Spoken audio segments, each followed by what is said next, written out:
Hey, so we have the brain and a pyramid, and we're going to be talking about how our nervous system processes the information that's coming in. Our nervous system is processing all of our senses: sight, sound, touch, taste.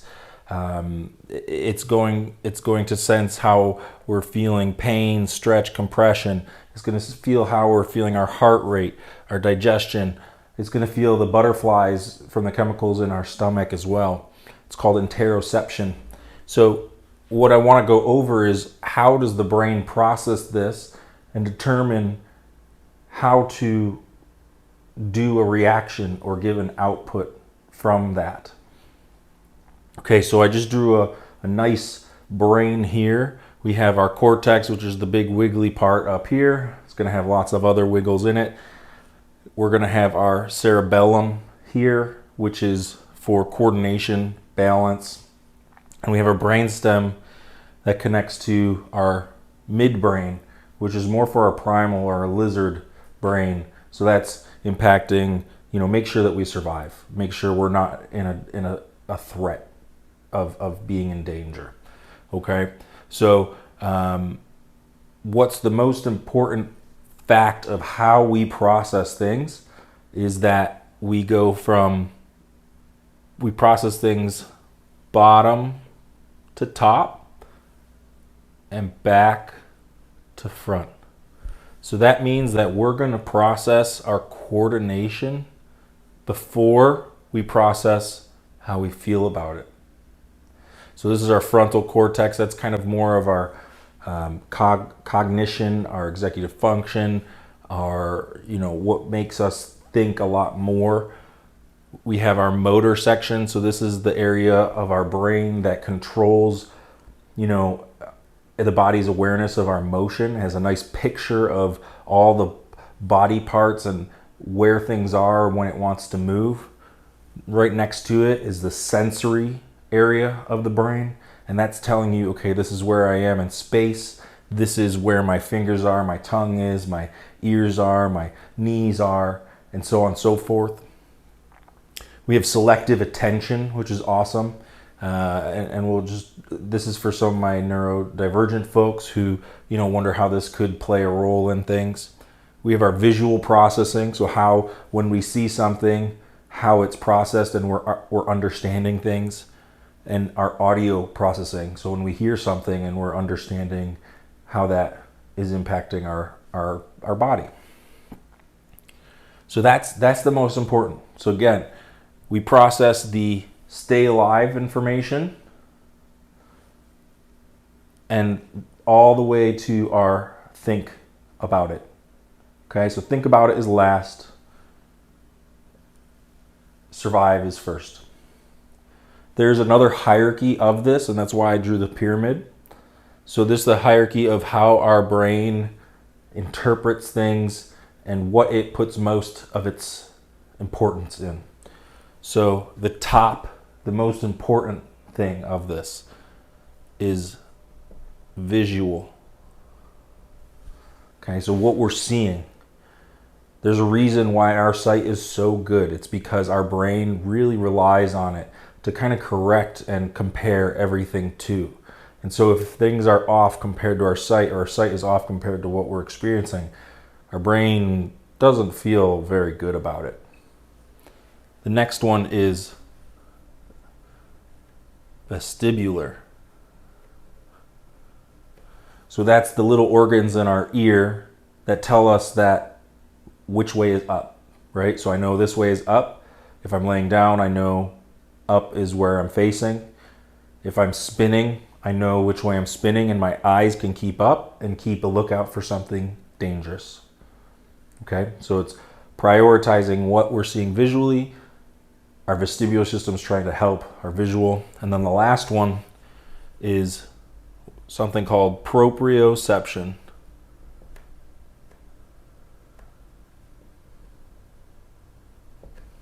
Proprioception is our body's awareness in the world and how well we know, okay, my fist is clenched on the right, it's open on the left at my side. It's being able to match a position of something else or see someone do a position and then you holding that position, or trying to recreate a position or a posture. So this is also correlating to some of the other sensations like touch, stretch, compression, pain. All those things are giving us input that our body is then interpreting and deciding, okay, where am I in space? Is this a good thing or a bad thing? All right. So again, this is kind of our prioritization. Kind of in this realm, we have our other cranial nerve or senses.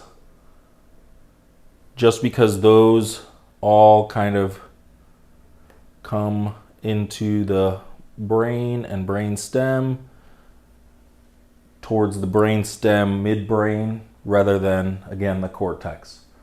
So what's important to know is visual, vestibular, kind of the top dogs, other cranial nerves, sense of smell, sense of hearing, sense of being able to taste things. Those are going to be above proprioception, but not quite as important as where we are in space, and based on that, where do we look?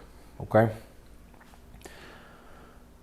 All right, so again, why this is important is because when we are receiving information coming from our body, such as pain or stretch or tension, if we kind of bypass that signal with so say this is our 7th cranial nerve, which does facial expressions, because our brains and evolution thought that being able to communicate with our faces was so important that it's connecting the nerve to the face. So say we do a smiley face that is really cheesy using those muscles. Could be a frowny face, who knows? But what we're doing is we're kind of trying to say there's an ow here or a signal here, and we're trying to interrupt it with that kind of stimulus to our facial nerve. Okay? When we can interrupt it with something that your body likes, we can often improve any sort of negative response you're having to it. So that goes into the threat bucket and some of the positive and negative experiences from the tests. So why this is important again is, if our midbrain and our brainstem and our cerebellum aren't functioning properly, we may not have the best ability to process audio or process visual or have selective attention or have good awareness of our body when we're moving, or not have good ability to move our body in the ways that we want. And worst of all, or most of all, maybe having some executive function issues. So the disconnect from that, brainstem and midbrain, and if there's a disconnect or a weakness there, and you're consistently getting signals from that weakness, say your cranial nerve 12 is your tongue motion. So every time you're talking, every time you're swallowing, chewing, that could be something that your body is perceiving as negative, and therefore sending a signal and saying, okay, all you guys, you're not going to work, things aren't going to work as well, because we're overloading the nervous system before we're even processing and using any of this other parts of our brain. That's why if we're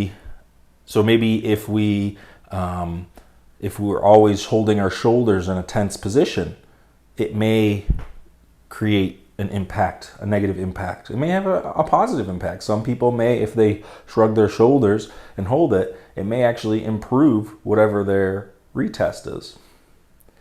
Same thing with smelling, with sight, with moving our eyes, with hearing things. One thing we don't really get into too much in this course is vestibular, but that's a whole different assessment, is kind of using all sorts of different eye movements and all sorts of different vestibular movements to put input into the nervous system so that we can try and get an improved executive function. So we can try to get a better control of our spatial awareness or our motor awareness. So we can try to have improved selective attention. So we can have better audio or visual processing, because we can know the things that either are negative and work on them to make them stronger, and thus our nervous system more regulated, or we can avoid things for a time being and do the things that we like to kind of make things feel, again, regulated, better about it.